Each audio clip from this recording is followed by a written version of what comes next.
नमस्कार मित्रों। आपने अक्सर सुना होगा कि कहाँ राजा भोज और कहाँ गंगू तेली। यह एक आम तौर पर बोलने वाली कहावत है जो अक्सर लोग अपने मुख से यूं ही बोलते रहते हैं।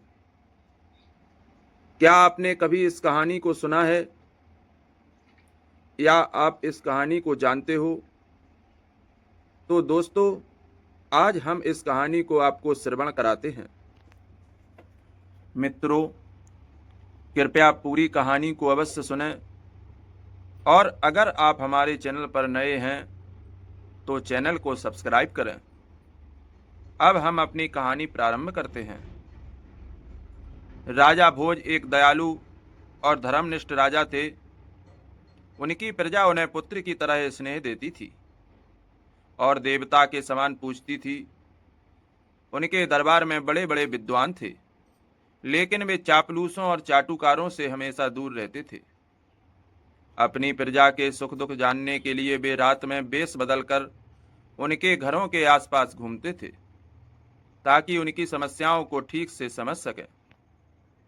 मित्रों, एक रात राजा भोज एक गरीब ब्राह्मण की झोपड़ी के पास से गुजर रहे थे।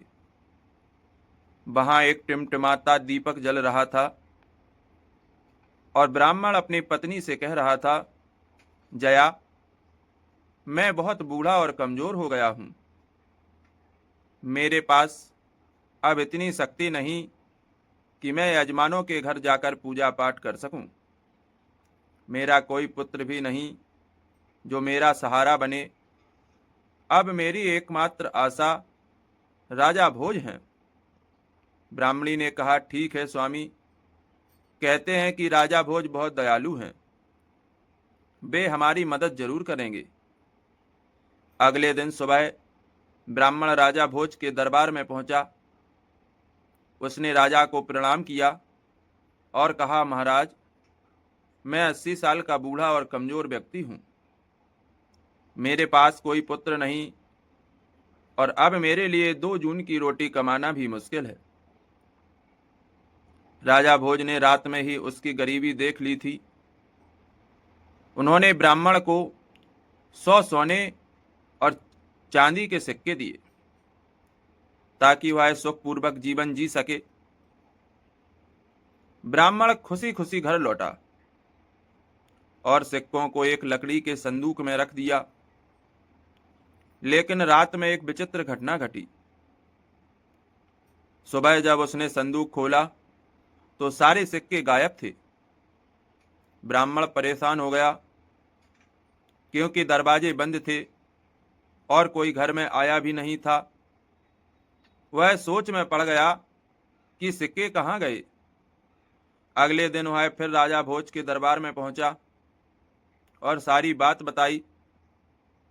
राजा ने उसे फिर 100 सोने और चांदी के सिक्के दिए ताकि वह नया मकान बनवा सके। लेकिन रात में ब्राह्मण ने सपना देखा कि राजा भोज आए और बोले, ब्राह्मण, मेरे राज्य पर बड़ा संकट आया है, इसलिए मैं तुम्हें दिए सिक्के वापस लेने आया हूं। ब्राह्मण ने खुशी खुशी सिक्के लौटा दिए। सुबह उसका उठकर उसने देखा कि संदूक फिर खाली थी। वह समझ नहीं पा रहा था कि सिक्के गायब कैसे हो रहे हैं। वह तीसरी बार राजा भोज के दरबार में पहुंचा और सारी बात बताई। राजा को शक हुआ और उन्होंने फैसला किया कि वे रात में ब्राह्मण की झोपड़ी के पास निगरानी करेंगे। रात में राजा ने देखा कि उनकी ही शकल का एक व्यक्ति ब्राह्मण के घर में घुसा और सिक्के मांग रहा था। राजा ने उसे पकड़ा और पूछा, तुम कौन हो जो मेरे नाम पर इस गरीब ब्राह्मण को ठग रहे हो और मेरा नाम बदनाम कर रहे हो? वह व्यक्ति बोला, महाराज, मैं यमदूत हूं। यह ब्राह्मण अपने पिछले कर्मों का फल भोग रहा है। जिसके भाग्य में धन नहीं है, इसलिए यह सिक्के रख नहीं सकता। हर व्यक्ति को अपने पूर्व कर्मों का फल मिलता है। राजा ने विनती की, महाराज इस गरीब को दंड ना दें, यह जो भी कर्मों का दंड भुगत रहा है उसे माफ करें। यमदूत ने कहा, राजन होनी को कोई नहीं टाल सकता, तुम्हें भी अपने कर्मों का फल भोगना होगा। यह कहकर वह गायब हो गया। कुछ समय बाद राजा भोज अपने सबसे ताकतवर घोड़े पर सवार होकर शिकार खेलने निकले। उनके सैनिक पीछे छूट गए। घोड़े ने एक ऊंची पहाड़ी से छलांग लगाई और राजा गिरकर बेहोश हो गए। उनका मुकुट भी खो गया। पड़ोसी राज्य के सैनिकों ने उन्हें शत्रु समझकर मारा और घायल अवस्था में सुनसान जगह पर फेंक दिया। वहां से गुजर रहे गंगू तेली ने राजा को अपने घर ले जाकर उनकी सेवा की और स्वस्थ किया। राजा ने अपनी पहचान छिपाई और गंगू तेली के यहाँ कोलू चलाने का काम शुरू किया। गंगू ने उनकी शारीरिक बनावट और व्यवहार से अनुमान लगाया कि वे कोई साधारण व्यक्ति नहीं हैं। एक दिन राजा अनायास गीत गुनगुनाने लगे। उनकी मधुर आवाज सुनकर गांव वाले मंत्रमुग्ध हो गए। उस राज्य के राजा सिद्धराज के दरबार में एक संगीतमय आयोजन था जहां सर्वश्रेष्ठ गायक का चयन होना था। गंगू तेली ने राजा भोज को इसके लिए तैयार किया। दरबार में साधारण वस्त्रों में आए राजा भोज ने जब गाना शुरू किया तो सभी मंत्रमुग्ध हो गए। राजकुमारी वसुंधरा ने चिल्लाकर कहा, यही श्रेष्ठ गायक हैं। राजा सिद्धराज को राजकुमारी का इस तरह चिल्लाना अजीब लगा। उन्होंने अपने 4 विद्वानों, जिनका नाम धर्मदेव, कर्मदेव, तपदेव और पुण्यदेव, उन विद्वानों से पूछा कि सबसे योग्य युवक कौन है। सभी ने एकमत होकर राजा भोज का नाम लिया। तब राजा भोज ने अपनी पहचान बताई और सारी घटनाएं सुनाई। उन्होंने कहा, महाराज यह सब होनी का खेल है।